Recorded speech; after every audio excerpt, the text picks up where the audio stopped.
Bismillahirrahmanirrahim. Assalamualaikum warahmatullahi wabarakatuh. Alhamdulillahi rabbil alamin. Wassalatu wassalamu ala rasulillah wa ala alihi wa ashabihi ajma'in, amma ba'd. Pertama dan yang paling utama, marilah kita panjatkan puja dan puji syukur atas kehadirat Allah Subhanahu wa ta'ala. Allah yang maha penyayang, rasa sayangnya tak terbilang. Allah yang maha pengasih dan tak pernah pilih kasih.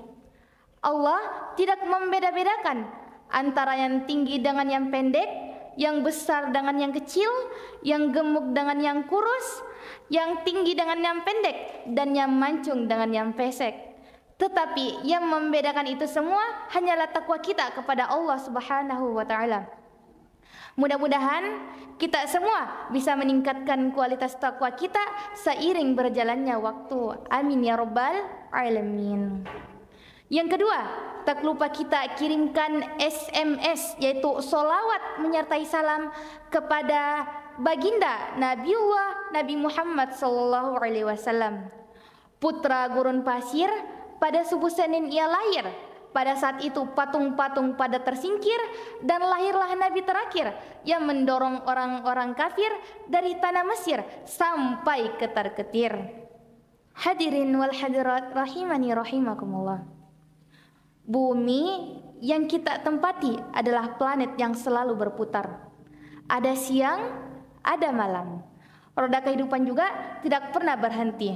Kadang naik, kadang turun. Ada suka, ada duka, ada senyum, ada sedih, ada tangis, ada tawa. Kadang-kala kita dipuji, tapi pada suatu saat kita dicaci.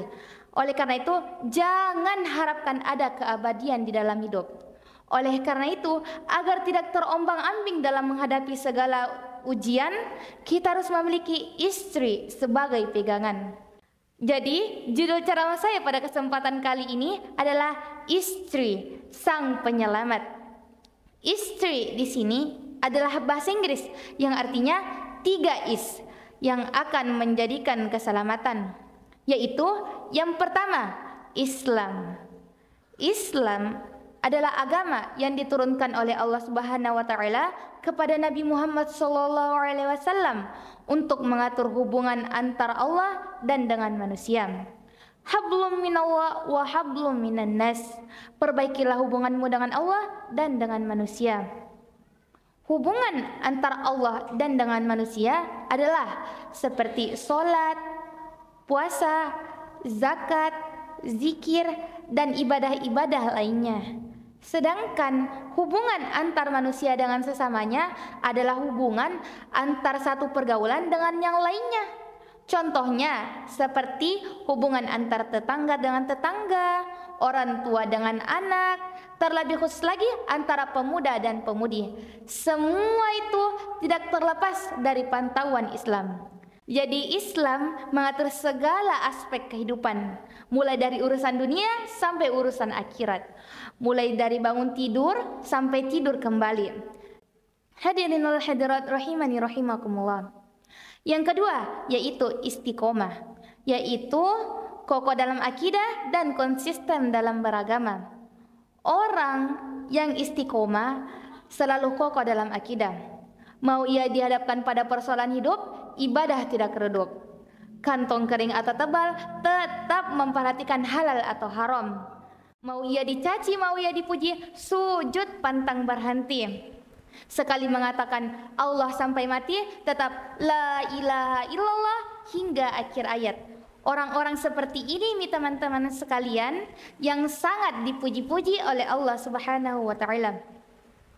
A'udzu billahi minasyaitonir rajim. Bismillahirrahmanirrahim. Innal ladzina qalu rabbunallahu tatanazzalu alaihimul malaikah alla takhafu wa la tahzanu wa abshiru bil jannati allati kuntum tu'adun. Yang artinya, sesungguhnya orang-orang yang mengatakan bahwa Tuhan kami ialah Allah, kemudian mereka meneguhkan pendirian mereka, maka malaikat akan turun kepada mereka dan mengatakan, "Alla takhafu," janganlah engkau merasa takut, "wala tahzanu," dan janganlah engkau bersedih hati, "wa absyiru bil jannah," dan bergembiralah dengan syurga yang Allah janjikan kepadamu. Hadirin wal hadirat rahimani rahimakumullah. Yang terakhir yaitu istighfar, yaitu introspeksi diri dan memohon ampunan kepada Allah Subhanahu wa taala. Kita sebagai manusia pasti pernah melakukan yang namanya kesalahan, baik itu kesalahan kecil maupun besar, baik itu kesalahan yang nampak ataupun tidak nampak, baik kesalahan yang disengaja maupun tidak disengaja, baik kesalahan individu atau kesalahan sebagai sebuah bangsa. Terkadang kita melakukan peraturan yang bertentangan dengan Al-Quran, yang salah dibenarkan, yang benar disalahkan, yang halal diharamkan, yang haram dihalalkan. Akibatnya banyak bencana yang datang secara bergantian. Banjir disertai longsor, gempa beserta tsunami, kebakaran, kesulitan ekonomi, dan munculnya berbagai penyakit yang sulit ditemukan obatnya. Ketahuilah bahwa setiap kesalahan dan dosa itu sebenarnya penyakit yang merusak kehidupan yang harus diobati. Oleh karena itu, di tahun 2025 ini saatnya kita introspeksi diri, memohon ampunan kepada Allah, dan melakukan introspeksi diri untuk menyongsong masa depan yang lebih cerah dan penuh keridhaan Allah Subhanahu wa taala. Hadirin wal hadirat rahimani rahimakumullah.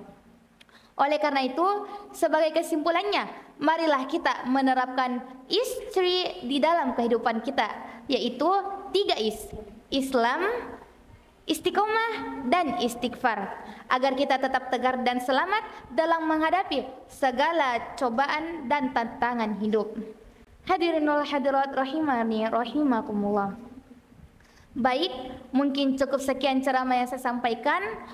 Undur mangkola wala tandur mankola. Jangan lihat siapa yang berbicara, tapi lihatlah apa yang disampaikan. Allahumma arhamna bil Quran, Allahumma adkhilna al jannata bi syafaatil Quran. Wassalamualaikum warahmatullahi wabarakatuh.